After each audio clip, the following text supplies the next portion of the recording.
ओम नमः शिवाय। मित्रों, मैं आचार्य चंद्र प्रकाश अपने इस चैनल में आप सबका हार्दिक स्वागत करता हूं।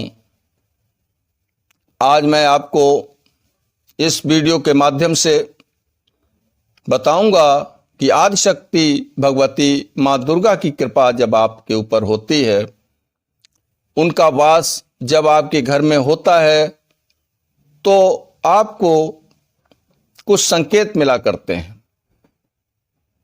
अब तो संकेत 7 कौन कौन से हैं बताने से पहले मेरा निवेदन है कि जो लोग इस चैनल पर पहली बार विजिट कर रहे हैं, कृपया चैनल को सब्सक्राइब करके बेल आइकन को प्रेस कर दें, उसे ऑल पर सेट कर लें ताकि आने वाली हर वीडियो का नोटिफिकेशन उन्हें समय से प्राप्त हो सके। देखो, माता भगवती की शक्ति समस्त संसार में समाई हुई है। यद्यपि वो हमें दिखाई नहीं देती, लेकिन अनुभव में जरूर आती है। जब मां के भक्त साधना के द्वारा उनकी भक्ति के द्वारा उन्हें प्रत्यक्ष करने की कोशिश करते हैं, तो उनकी कृपा की अनुभूति भक्त को जरूर होती है। उधर जब मां को लगता है कि उनके भक्तों को ममता की आवश्यकता है, तो यही आदिशक्ति मां दुर्गा माता पार्वती का रूप धारण करती हैं। जब संसार में उनके भक्त को या भक्त के ऊपर विशेष संकट आता है, प्राण घातक संकट पैदा हो जाता है, तो वही मां दुर्गा मां काली का रूप धारण करके अपने भक्त की रक्षा करने के लिए आ जाती है। जब इस संसार में आतताइयों के अत्याचार से ये संसार पीड़ित हो उठता है, तो फिर यही मां दुर्गा महिषासुर मर्दिनी का रूप धारण करके उस आतताई का अंत कर देती हैं और जगत की उसके अत्याचारों से रक्षा भी करती हैं। जब आदिशक्ति मां भगवती खुश होती हैं, आपके घर में पदार्पण करती हैं, तो आपको ये संकेत मिलते हैं। जिन संकेतों की चर्चा मैं इस वीडियो में आगे करूंगा।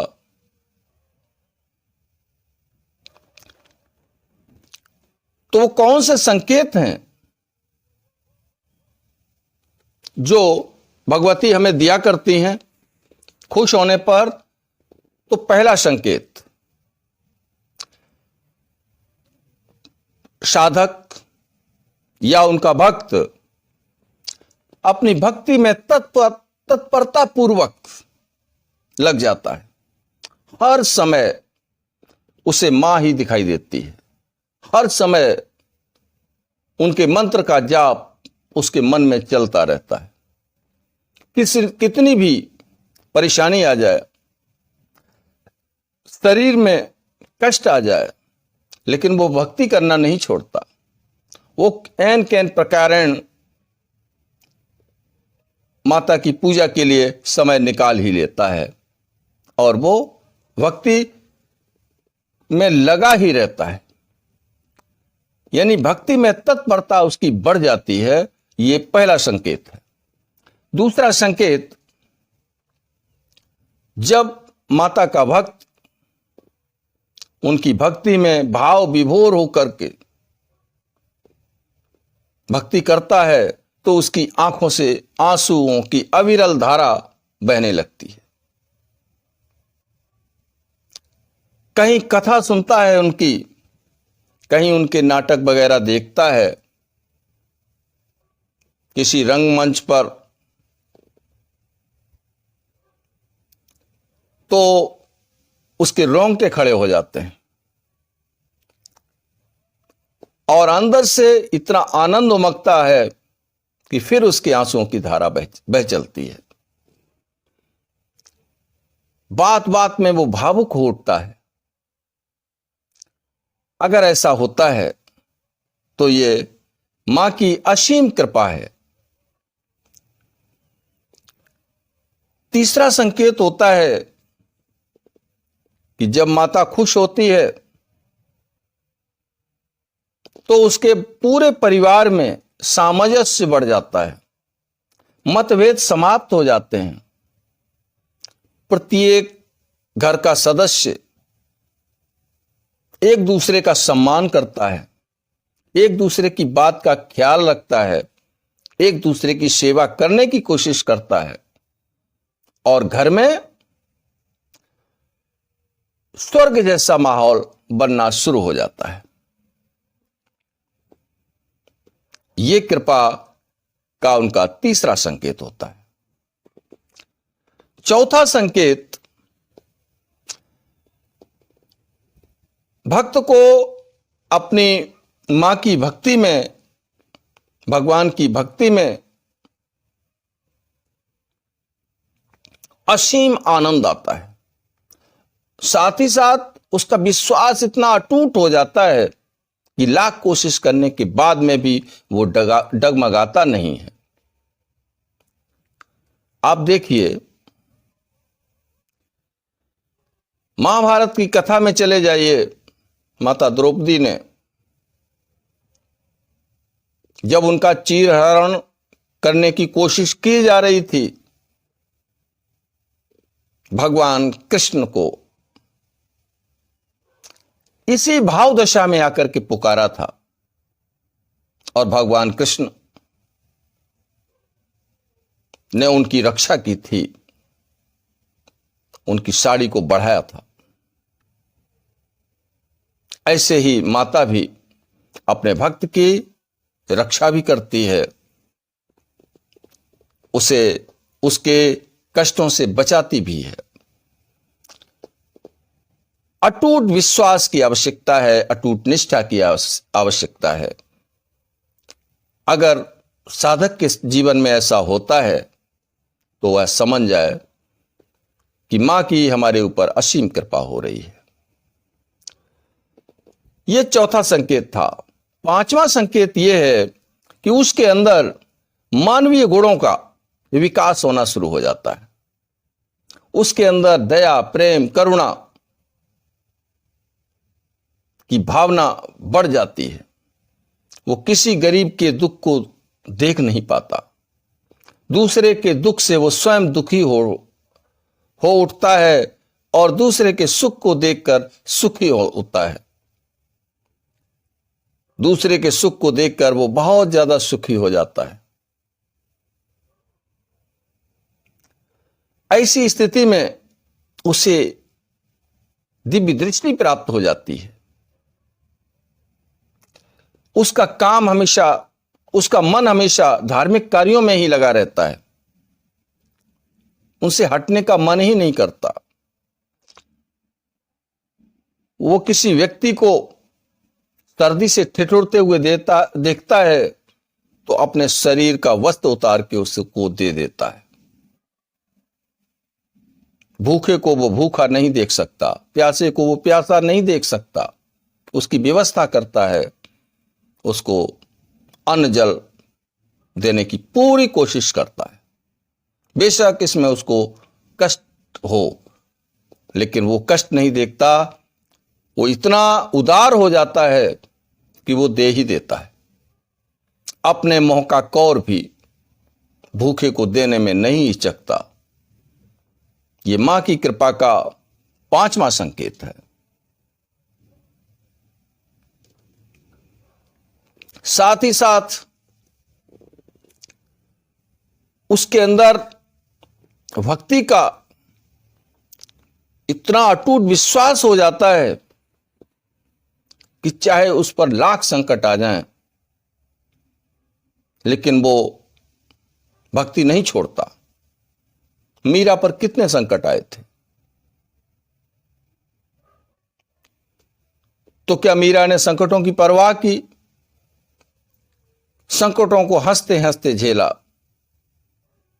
विष अमृत में बदल गया।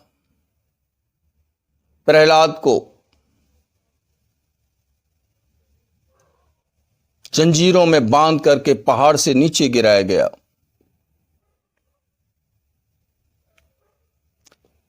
तपते हुए, खौलते हुए तेल की कढ़ाई में डाला गया, तो क्या उन्होंने भक्ति छोड़ी? नहीं छोड़ी। तो ऐसे ही इतनी ही दृढ़ता मां के भक्त के अंदर आ जाती है।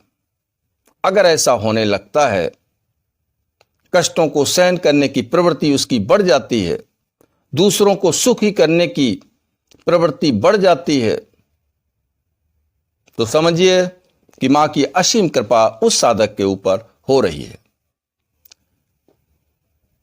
अगला छठा संकेत यह है कि आकर्षण शक्ति का विकास उसके अंदर आश्चर्यजनक रूप से हो जाता है। ऐसा नहीं है कि वो शारीरिक रूप से फिजिकली सुंदर हो जाता है, नहीं, उसके अंदर परमात्म तत्व की मात्रा बहुत अधिक बढ़ जाती है। उसके अंदर ऐसी सकारात्मक ऊर्जा पैदा हो जाती है, अट्रैक्टिव ऊर्जा पैदा हो जाती है कि लोग उसके साथ के लिए बरबस खिंच जाते हैं, उसकी बात को अच्छे तरीके से सुनते हैं।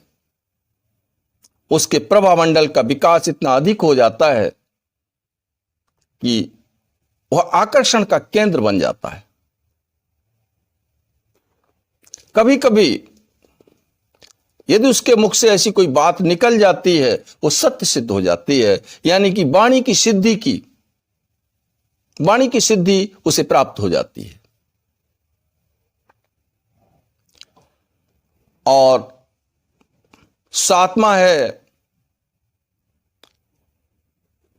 जब वो भक्ति में तन्मय होता चला जाता है, मंत्र जाप में तन्मय हो जाता है, तो मंत्र शक्ति अपना प्रभाव दिखाते हुए उसकी दिव्य दृष्टि को खोल देती है। उसे भविष्य में घटने वाली घटनाओं का ज्ञान होने लगता है। उसके शरीर से सुगंध आना शुरू हो जाती है। उसके शरीर में हल्कापन महसूस होता है। साधना करते वक्त, पूजा करते वक्त उसके शरीर में रोमांच होता है, कंपन आते हैं, उसका शरीर आगे पीछे हिलने लगता है, कभी कभी जोर जोर से भी हिलता है।